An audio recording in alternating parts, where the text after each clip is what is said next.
ஒரு ஏக்கரில் வந்துட்டு 680 பாக்கு மரம் நட்டிருக்கேன்.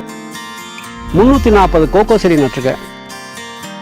32 வருஷம் ஆச்சு இந்த பாக்கு மரத்துக்கு. ஒரு நாள் கூட மருந்தோ அல்லது வேறு எதுவுமே இதுக்கு வந்து தெளிப்போ எதுவுமே பண்ணது கிடையாது. இயற்கையாக தான் வளருது.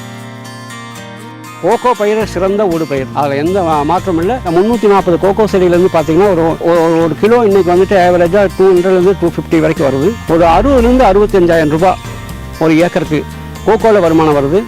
பாக்கில் ஒரு 2.5 லட்சம் ரூபா வருது. அப்போ கிட்டத்தட்ட 3-3.25 லட்சம் ரூபா வந்துட்டு நமக்கு ஒரு ஏக்கருக்கு கன்ஃபார்மாக வருமானம் வருது. இயற்கை விவசாயம் பண்ணுறதுனால நமக்கு வந்துட்டு ரொம்ப செலவு ரொம்ப கம்மி. மைக்ரோ கிளைமேட் கொண்டு வந்ததுக்கப்புறம் சரி இந்த மழை பயிரெல்லாம் கொண்டு வந்து வச்சு பார்ப்போம் அப்படிங்கிறதுக்காக வாட்டர் ஆப்பிள் வச்சுருக்கேன், மலாயன் ஆப்பிள் வச்சுருக்கேன். எல்லாமே நல்லா காய்க்குது. ஸ்டார் ஃப்ரூட் வச்சுருக்கோம், லிச்சி வச்சுருக்கோம், ஊடு பயிராக அவக்கடை வச்சுருக்கோம். அது போக ஒரு 2 ஏக்கரில் வந்துட்டு ஜாதிக்காய் வச்சுருக்கோம்.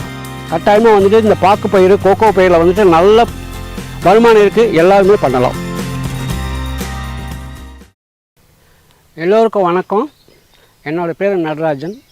இது வந்துட்டு கீழ்சித்தரிச்சாவடி கிராமம், பேரூர் தாலுக்கா, கோயம்புத்தூர் டிஸ்ட்ரிக்ட். நான் ஆக்சுவலாக பாரம்பரிய விவசாய குடும்பத்திலேருந்து வந்தவன். ஆரம்ப காலகட்டத்தில் இந்த பூமியில் வந்துட்டு நெல் கரும்பு தான் நல்லா விளையுன்னு சொன்னாங்க.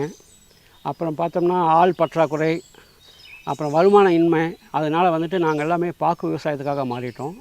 பாக்கு விவசாயம் இது ஆரம்பித்து கிட்டத்தட்ட 32 வருஷம் ஆகிடுச்சு.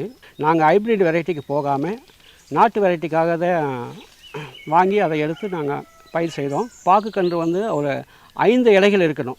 அந்த மாதிரி உள்ள பாக்கு கன்றாக தேர்வு செய்து அதை வந்துட்டு ஒன்றுக்கு ஒன்று குழி எடுத்து கூட வந்துட்டு மாட்டு சாணம், செம்மண் அது கலந்து அந்த நாட்டு நட்டோம். ஒரு நாற்றுக்கும் இன்னொரு நாற்றுக்கும் இடைவெளி வந்துட்டு 8 அடி இருக்கிற மாதிரி நட்டுட்டா தான் எங்கள் ஏரியாவுக்கு வந்துட்டு ரொம்ப இதாக இருக்குது. மீதி ஒரு சிலர் வந்துட்டு ப்ராக்டிக்கலாக பார்த்தோம்னா 6க்கு 6, 7க்கு 7 நட்டுருந்தாங்க.